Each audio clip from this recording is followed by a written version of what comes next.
love it. What's wrong? This is your team. Come on. I'm an Eagles guy, but that is maddening. Why? That's not what we wanted to see.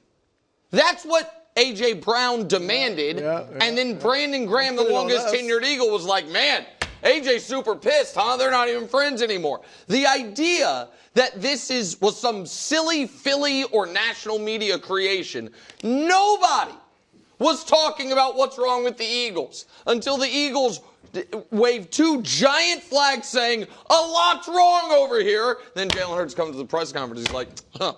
What, is that what you guys wanted? I don't know, man. Ask AJ and BG. So, listen, I agree with a lot of what Bruce said earlier about the Eagles, what their resume is, how good of a team they are, all of it. But that I thought this, smug, you media dopes thing, and I don't really care when people attack the media, but I just would appreciate if it wasn't gaslighting. We didn't start the fire, so to speak. Your own teammate did, and then your other teammate went on the record of being like, oh, yeah, that's a big problem over there. We just reacted to it. Yeah, so I thought that was crazy. He should have walked into the locker room at the end of the game and said, is this what you guys want? Exactly right. Maybe he did. Right. Now, I will say, so I agree with a lot of what you said. What I will say, though, is this. When it comes to the Eagles, and Nick has stolen them from me because I knew they'd be great. I knew they'd win the division. I didn't pick them to get out of the NFC, though.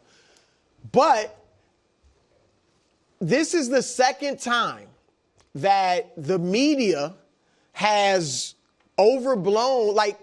We were saying months ago, not we, you guys and some others, that Nick Sirianni and Jalen Hurts were at odds and couldn't get along. And it was, that there's no repairing that relationship. And then people felt the same way about A.J. Brown and Jalen Hurts just last week. And I'm saying we don't always see what is going. Just because two guys, coach, player, have an argument, have a disagreement on the field, on the sideline, in the locker room, it doesn't mean that they hate each other. And it doesn't mean, this has been a pet peeve of mine since I've been covering pro sports. Because a lot of media, if two guys have an argument, they think they are mortal enemies for the rest of their careers. And it's not always the case. I think most often it's not the case. You can speak to this better than me, Greg.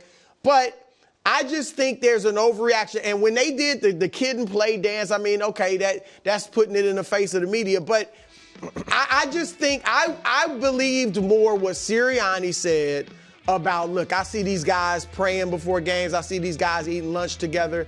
I believe that more than they hate each other now. But and nobody what we thought saw they on hated Sunday. each other until hate's right, too strong. until Brandon Graham. But it was someone right. It was people someone thought inside the locker room. It wasn't the media being tricked. If they were tricked, but it was after that, it was a teammate that said they're not they used to be friends, which was a different thing even than A.J. Brown being like, we need to work on passing. Then it was like, oh, there's a personal issue, too, that we didn't know about, which people reacted to. So they definitely proved a point. And I think this was the opponent that they were able to prove that point, because you weren't going to just go up against this Pittsburgh Steelers team and just run the ball like you had been against everyone. That's just not what they're going to allow you to do. So it benefited them to be able to throw the ball in this game. However, there's something that's still underlining here, because at the beginning of the season, when they acquired Saquon Barkley, we were all like, okay, this is going to be exciting. At least you were, and I was too, not as much as you. But there was one thing that I thought that could be a problem, and that was A.J. Brown, because it wouldn't be enough balls to go around. And if there was a person that was going to have an issue, it would be A.J. Brown. Now, you're on a 10-game winning streak, and everybody always expects everyone to just get along and just go with the flow. And that's just not how it works when you are a high, valuable player like A.J. Brown. He wants to be a part of what's going on. And so what he voiced last week was just how he's been feeling when he's not involved in the offense. It's not that he's not excited that they're winning, that he wasn't excited that we're having success, but it's like, man, I just want to be more of a part of what we're doing. And so I felt like yesterday. You think it's going to be a problem? I still think it's going to be if they somewhat go back an issue to because it's not an if. Because who they are is a running first team, and Jalen Hurts has subscribed to that identity, and it's benefited them. They're 12-2. So why not? I get it. I'm with you. As much as we want to doubt Serriani, and I'm going to show this clip, and like, what's up with Serriani? I don't know how it's working, and I don't think we can find a through line to Sirianni's leadership, which constantly seems kind of wacky, and the fact that the guy just keeps winning. So here was Jalen Carter with a unnecessary roughness penalty, and then he goes to the side, and Serriani wants to talk to him, and the Eagles staff is like, no, Serriani, keep it moving here. Big Dom is in the mix. Like, Serriani, you got to go. Like, he's a fan. Yeah. So something or nothing here. It's just an odd moment in a game where you're up 14 in the fourth quarter, Greg. So it's both. I absolutely love this. What your position coach did in being a buffer, because I'm sure he had already been reprimanded. Like, come on, Jalen, you can't do that. Yeah. And now, what this is telling of is, like, Serriani, you have a way of just lighting a flame and it being combustible. Like, so don't come over here with that. I also think it's telling of the player he's going to go potentially yell at. I think Jalen Carter's a live wire. And I think the position coach knows, this can be bad. This could be bad in a way we don't need it to be bad. Like, listen, don't get me wrong. Take every opportunity to knock Sirianni. I agree with a lot of what Greg is saying there, and that I think that it is a little insulting that a guy that reports to Sirianni is, you know what I mean, kind of big boying Sirianni almost physically, and Big Dom's like, what do I do? Big Dom had to go over there and Big Dom is, what do I do? Like, he's bigger than me. How because I did look at that like, wow, he's sunning the head coach. Yes. How common is it for the position coach to kind of? It is common. Okay. This happens a lot. Like, coach, I already got him. Because you got to think, like, players can be hot. To your point, players can be live wires too.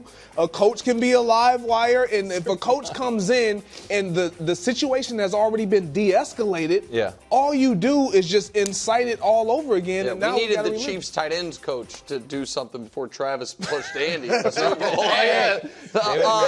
can I make a point about the Eagles at large that I think you like? Because Brew, it sounds like from what you were saying first segment, right now the Eagles have the strongest case of all the NFC teams. And you said that, and I agree with you.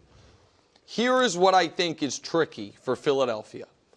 They're SBOB, right? They got to be. They're in the Super Bowl 2 years ago. Whatever SBOB means, they're on the short list. Right. I don't think they can. I think they can get to the Super Bowl playing the style of football they've been playing leading up to the Steelers game. To win the Super Bowl, they got to play that game. And I think that's what AJ knew, and that's one of the reasons for his frustration, because I'm just operating from whoever makes the Super Bowl in the NFC is playing either Kansas City or Buffalo. And I'm telling you right now, you better be ready to have your quarterback, if not go toe-to-toe, go toe-to-heel. You know what I mean? Close. Yeah. And so I think that Philly team's the most dangerous team, but I also think it does open the door for the bad Jalen Hurts stuff to come back, which is a concern. Yeah, absolutely. Thanks for watching. Subscribe here to get more from the show and to check out clips from other shows on FS1.